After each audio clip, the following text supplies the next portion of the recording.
भारतीय प्रतिभूतियों नियामक board SEBI vs Pulse India Limited. नमस्कार और आदाब दोस्तों, मैं यूएस खान और आप देख रहे हैं एसटी न्यूज़ टीवी। जैसे कि आप जानते हैं कि पीएसएल पीड़ित मैं भी हूं और पीएसएल पीड़ित आप भी हैं। और पीएसएल इंडिया लिमिटेड एक ऐसी बहुराष्ट्रीय कंपनी जिसका देश और विदेश में कारोबार आज से नहीं 40 वर्षों से चल रहा था। अचानक से विभाग ने उसके कारोबार पर प्रतिबंध लगाया और पीएसएल इंडिया लिमिटेड के मैटर पर 49,100 करोड़ रुपया सेबी विभाग की एक कार्रवाई से अटक गया, जो कि पीड़ित निवेशकों की खून पसीने की कमाई थी। तो दोस्तों, 2014 के बाद ये मामला सुप्रीम कोर्ट में गया और सुप्रीम कोर्ट में 2016 में एक आदेश पारित होता है कि पीएसएल इंडिया लिमिटेड के पीड़ित निवेशकों का पैसा 6 महीने के अंदर अंदर सेबी विभाग लौटाए। लेकिन दोस्तों, दुर्भाग्य की बात कि सेबी विभाग जैसे निकम्मे विभाग ने पीएसएल इंडिया लिमिटेड का पैसा लौटाने की बजाय और उसको लंबा खींच दिया। जी हाँ दोस्तों, उन्होंने कहा कि मैं पीएसएल इंडिया लिमिटेड के पैसे देने में इसलिए असमर्थ हूँ क्योंकि मैं उसकी प्रॉपर्टी नहीं बेच पा रहा हूँ। तो दोस्तों, सुप्रीम कोर्ट ने तभी तत्काल एक रिटायर्ड जजों की कमेटी बनाई और उस कमेटी में आर एम लोढ़ा जी को उसमें यानी कि उस कमेटी के सदर नियुक्त किए गए। और आर एम लोढ़ा जी ने पीएसएल इंडिया लिमिटेड के मैटर की प्रॉपर्टी को देखा और उसे बेचना शुरू किया। तो दोस्तों, प्रॉपर्टी बिक चुकी। आउट ऑफ इंडिया में जितने भी पीएसएल इंडिया लिमिटेड के कारोबार थे उनसे पैसा आ चुका, लेकिन निवेशकों को पैसा नहीं दिया जा रहा। जी हाँ दोस्तों, बात अगर करें हम सेबी विभाग के प्रोसीजर की, तो सेबी विभाग के प्रोसीजर ने हमेशा निवेशकों को गुमराह करने वाले ही अपने स्टेटमेंट दिए। यानी कि पहले 2,500 रुपये की एक प्रक्रिया चलाई जिसमें पूरे 1 साल से ज़्यादा निवेशकों को बॉन्ड लेने में ही लगा दिए। और जब इलेक्शन आए तो सेबी विभाग ने कहा कि सभी निवेशक A to Z जिनका जितना भी अमाउंट है वो अपना डॉक्यूमेंट्स वगैरह हमारी वेबसाइट पर अपलोड करें। तो दोस्तों, हम सभी ने वो डॉक्यूमेंट सेबी विभाग की वेबसाइट पर अपलोड किए। तो दोस्तों, अब मामला ये हुआ कि हम लोगों ने अपने A to Z जितने बॉन्ड्स वगैरह थे और रिसीव वगैरह थी वो सब सबमिट कर दी।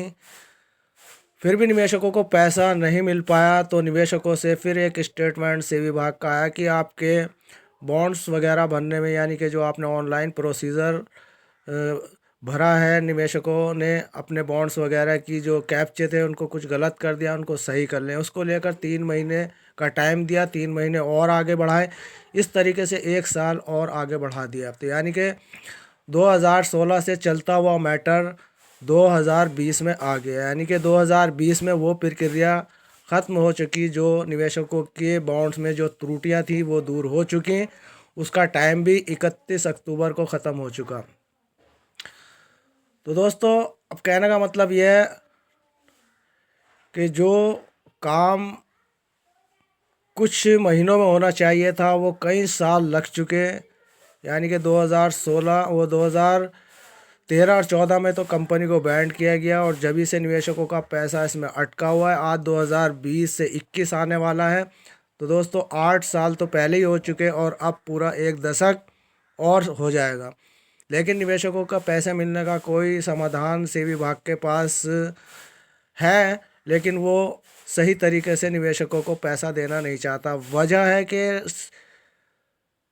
सेबी विभाग की नीयत में कुछ खोट लगता है, क्योंकि ये 1 या 2 कंपनी की बात नहीं, न जाने कितनी ऐसी कंपनियों का पैसा लेकर सेबी विभाग बैठी है। अभी हाल फिलहाल में सहारा की 49,100 करोड़ रुपए की लूट सेबी विभाग ने की है। उसने कहा है कि मेरे अकाउंट में 62,100 करोड़ रुपया डाल दो या जेल जाओ। तो दोस्तों, हालात हर एक बहुराष्ट्रीय कंपनी के ऐसे बना दिए हैं सेबी विभाग ने कि निवेशकों के हक में कोई किसी तरीके का यहाँ पर समाधान होता नज़र नहीं आ रहा। उल्टा यहाँ पर बड़ी कंपनियों का पैसा हड़प लिया जा रहा है। जो जो कंपनियाँ गरीब के पैसे से बनी थी उन कंपनियों को धराशायी किया जा रहा है और गरीब के पैसों को यहाँ पर इग्नोर किया जा रहा है। यहाँ तक कि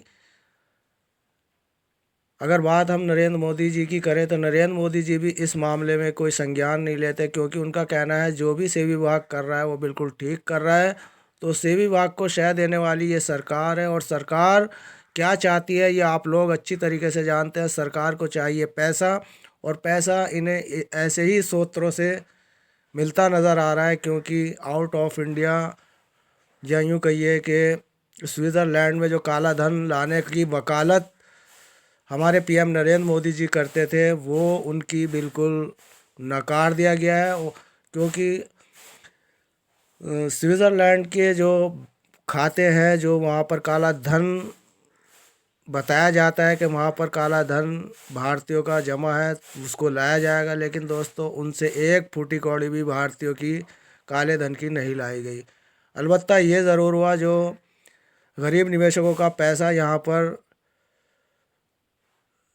चिटफंड कंपनियों में लगा हुआ था, वो भी भारत सरकार के द्वारा जो रजिस्टर्ड कंपनियां थी उनमें लगा हुआ था, उनके पैसे पर ही अब सरकार की नज़र है, और उसी पैसे पर सरकार लूट मचाई करती नज़र आ रही है। कुछ इस तरीके से गुमराह किया जा रहा है कि आम जनता को ये लगे कि हम जनता के हक में ये सारे फैसले कर रहे हैं, लेकिन हकीकत यह है कि जनता का गला घोटा जा रहा है, और उनको सीधा सीधा फांसी पर लटकने का,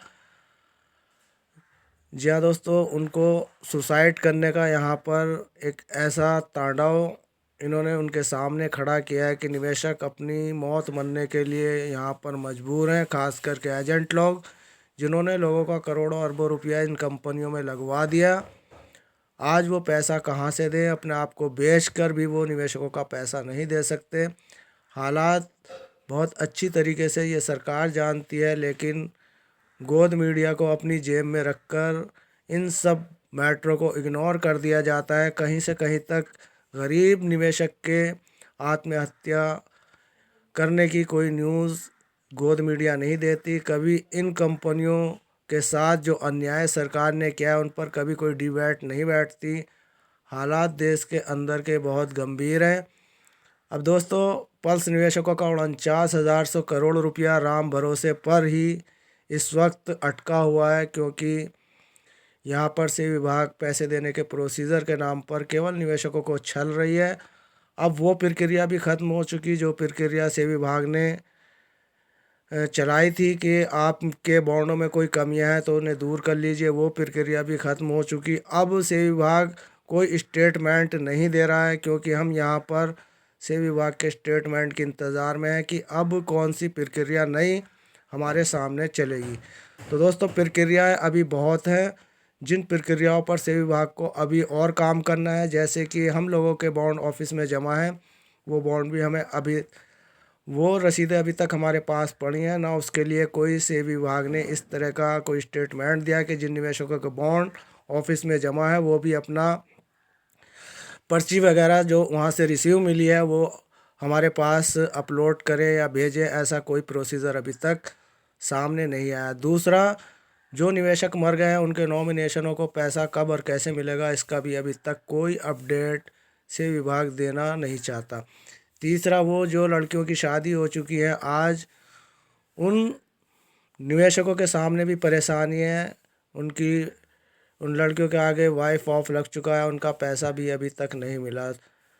और बहुत सी परेशानियां ऐसी हैं जो निवेशकों के सामने अब भी एक समस्या बनकर खड़ी हुई है, लेकिन निवेशकों की समस्या का समाधान से विभाग जानबूझकर नहीं करता, क्योंकि हम कई बार से विभाग से संपर्क कर कर ये पूछ चुके हैं कि हम लोगों के बॉन्ड ऑफिस में जमा है तो हमारे लिए कब प्रोसीजर चालू करेंगे। से विभाग कहता है कि ऊपर से कोई हमारे पास अभी सूचना नहीं आई। तो दोस्तों, ऊपर से सूचना कहाँ से आएगी?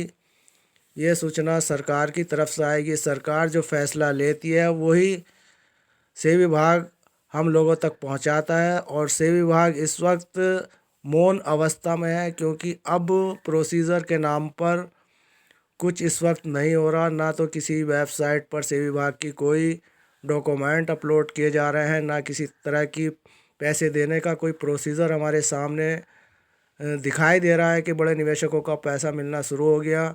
ऐसा कुछ अभी तक दूर दूर तक नहीं दिखाई देता। अब देखना यह है कितने दिनों और ये सेबी विभाग मौन रहेगी या सरकार कब इन निवेशकों का पैसा लौटाने के लिए कोई नया फरमान जारी करती है। अभी हमें केवल इंतज़ार करना है और आप सभी निवेशकों से हमारा अनुरोध है कि जागरूक रहिए, एकजुट होइए और सेबी विभाग पर धरने प्रदर्शन कीजिए ताकि सरकार इस मामले में संज्ञान ले सके और जल्द से जल्द निवेशकों का पैसा देने के लिए कोई नई रणनीति चला सके। तो दोस्तों, जागरूक रहिए, एकत्रित होइए और जल्द से जल्द अपने पैसे लेने की एक बार फिर से विभाग पर धरना प्रदर्शन कर ज़ोरदार मांग कीजिए।